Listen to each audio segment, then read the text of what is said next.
Hello my dear friend, I hope आप स्वस्थ होंगे, मस्त होंगे।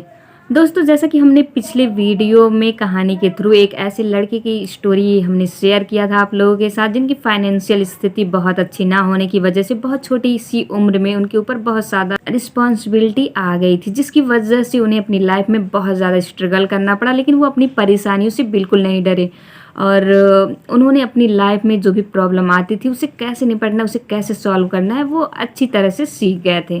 तो दोस्तों, इस वीडियो के थ्रू मैं एक ऐसे लड़के की स्टोरी बताने जा रही हूँ जो मोस्टली काफ़ी सारे लड़कों के साथ ऐसा इंसिडेंट हो चुका है और होता रहता है। दोस्तों, एक ऐसा लड़का जो मिडिल क्लास फैमिली से बिलोंग करता था, जिसकी फैमिली बहुत ज़्यादा लंबी नहीं थी और वो बहुत ज़्यादा लोगों से मतलब भी नहीं रखता था, अपने काम से काम रखता था। तो हालांकि उनके साथ ऐसा होता है, वो एक दिन मार्केट गए हुए थे, मार्केट से वो आ रहे थे, उन्हें सिग्नल हुआ रेड लाइट की और वो वहाँ पे स्टॉपेज लिए। जहाँ पे उन्होंने स्टॉपेज लिया वहाँ पे एक लड़की उनके सामने आकर के अपनी स्कूटी रोक दी।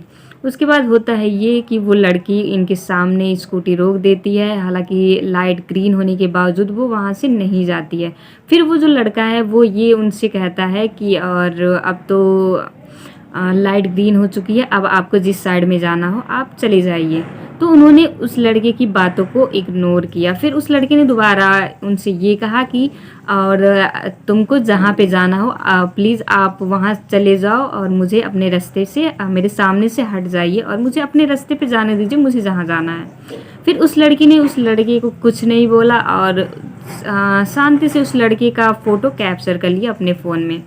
और फिर इसके बाद जब वो लड़का उस लड़की से बोलता है कि ये क्या बदतमीज़ी है और आपने मेरा फ़ोटो क्यों कैप्चर किया, तो उस लड़की के 2-3 फ्रेंड वहाँ होते हैं और उस लड़की को आवाज़ देते हैं। तो वो लड़का समझ जाता है कि ये इसी के फ्रेंड है।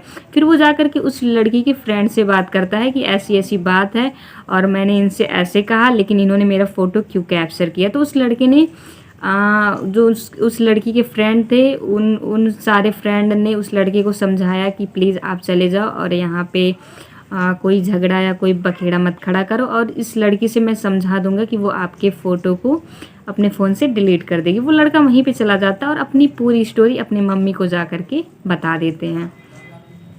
उसके बाद फिर उनके पास उनके रिलेटिव का फ़ोन आता है और वो ये कहते हैं कि बेटा मुझे तुमसे ऐसी उम्मीद नहीं थी और तू ऐसे ऐसे काम कर सकता है और तू लड़कियां छेड़ता है। तो वो बहुत लड़का शॉक्ड हो गया और वो अपने रिलेटिव को बताया, अपनी पूरी स्टोरी पूरी डिटेल्स उसने अपने रिलेटिव को बताई।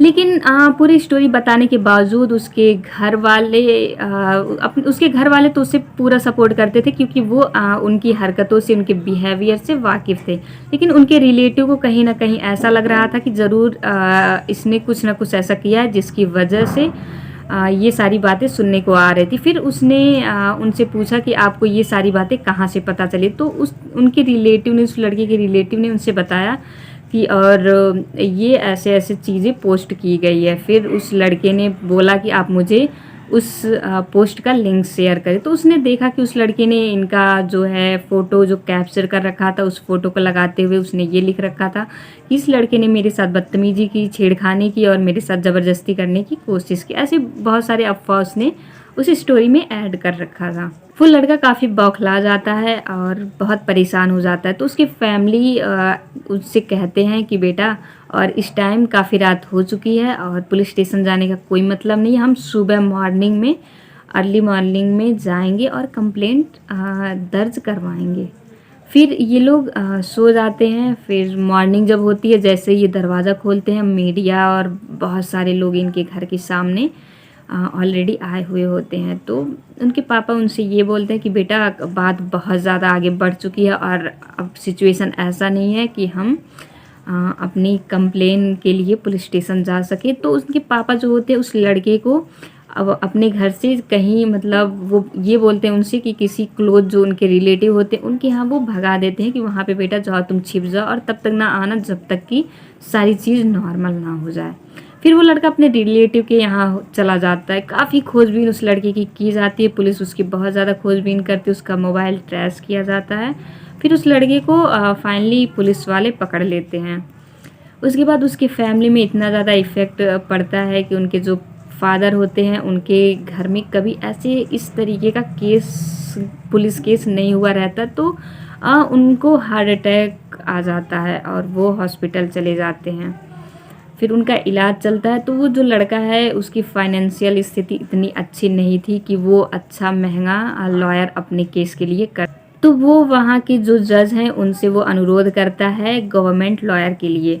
फिर उसे गवर्नमेंट लॉयर मिल जाते हैं। वो अपनी सारी सिचुएशन जो जो उसके साथ हुआ रहता है वो उस लॉयर को सब कुछ बताता है, लेकिन जो वो लॉयर गवर्नमेंट लॉयर होते हैं ना, वो उसकी बातों को जैसे वो समझाना चाहता है, जो करना चाहता है, वो उसकी बातों को मीन्स एक होता है ना कि जब प्राइवेट अगर लॉयर है तो वो आपकी बातों को मतलब अपना 100% देता है, लेकिन जो गवर्नमेंट थे ना उन्होंने जस्ट कुछ बातों को उन्होंने जज के सामने रखा, सबके सामने रखा, लेकिन कुछ बातों को उन्होंने नहीं रखा।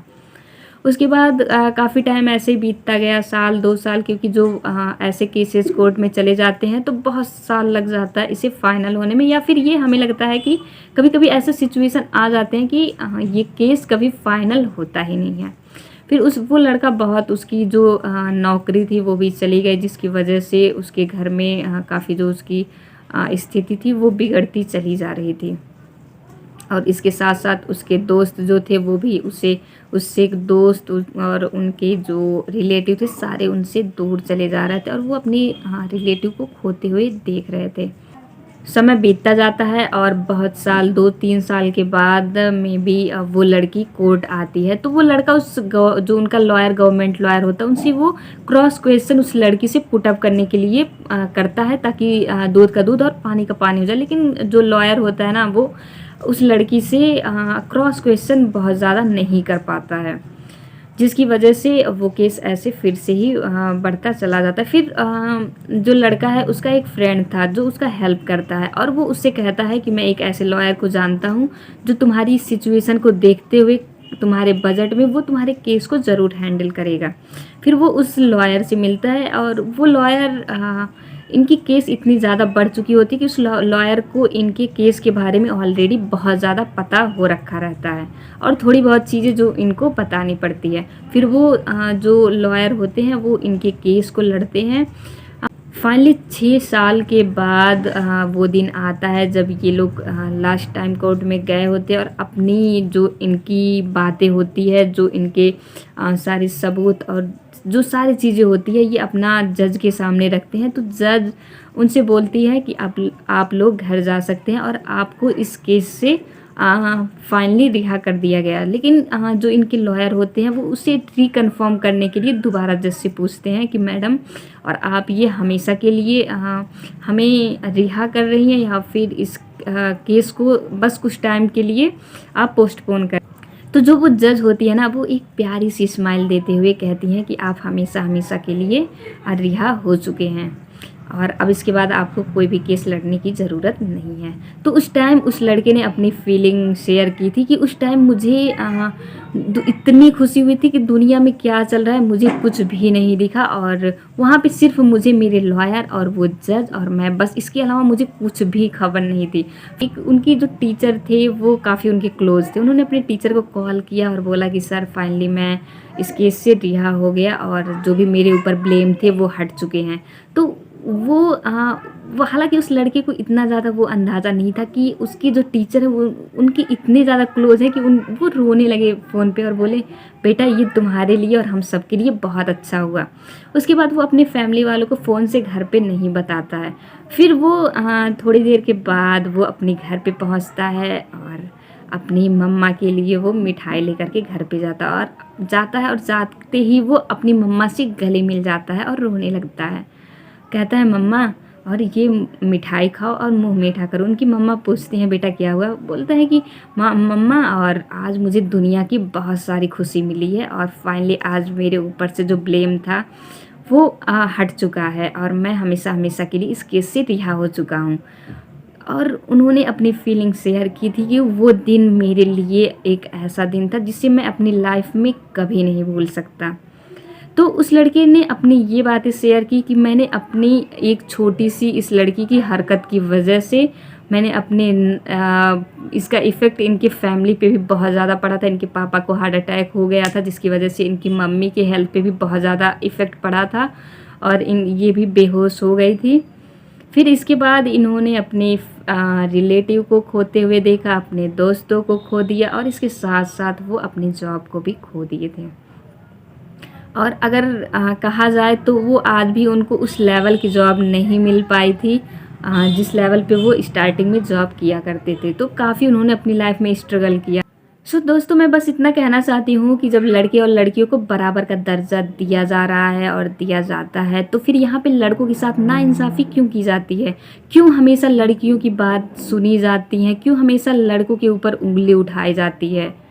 और लड़कियां लड़कों के बारे में कुछ भी ऐसे गलत बिहेव करती हैं या उनके ऊपर गलत ब्लेम करती हैं, फिर लड़कों को कोर्ट से रिहा तो वो हो जाते हैं, लेकिन उसके बाद लड़कियों के ऊपर कोई कार्रवाई क्यों नहीं की जाती? उनके ऊपर भी हमें मैं एक खुद लड़की हूँ, लेकिन मैं फिर भी कहना चाहूँगी कि ऐसे जहाँ पे अगर लड़की गलत साबित होती है, वहाँ पे लड़कियों के साथ भी कुछ ऐसे ही कड़ा नियम बनाना चाहिए, जिससे कि लड़कियाँ फालतू में लड़कों को ऐसे किसी भी अपनी ईगो हर्ट होने की वजह से या किसी भी चीज़ की वजह से या अपनी किसी पर्सनल दुश्मनी की वजह से उनके साथ ऐसे गलत बिहेव ना करें।